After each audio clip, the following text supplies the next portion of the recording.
Aksi damai tolak reklamasi yang digelar Pasubayan Desa Adat Tolak Reklamasi Teluk Benoa dan Forbali ini sempat memanas akibat tidak ada satupun anggota dewan yang menerima kehadiran mereka. Pasubayan meminta kejelasan Sekwan yang mengatakan seluruh anggota dewan tugas di luar.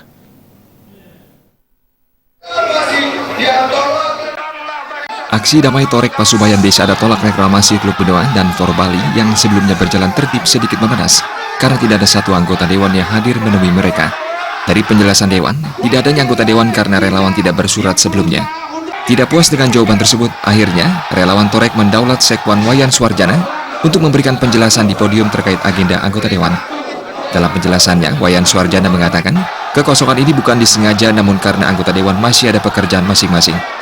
Bahwa hari ini Bapak yang terhormat masih ada yang dikerjakan masing-masing. Itu saya sampaikan tidak bisa menerima karena kebetulan ada terbaik yang kosong.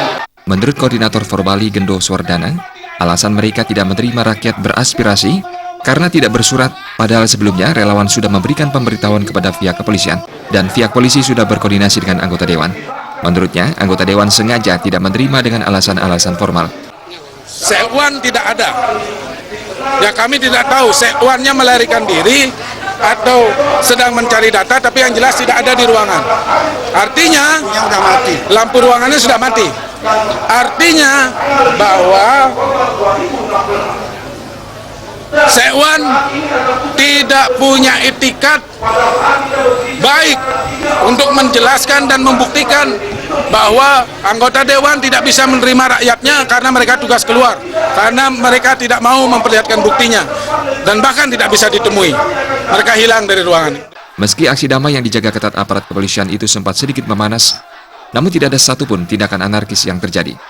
Jenny dan Indrawan, Bali TV.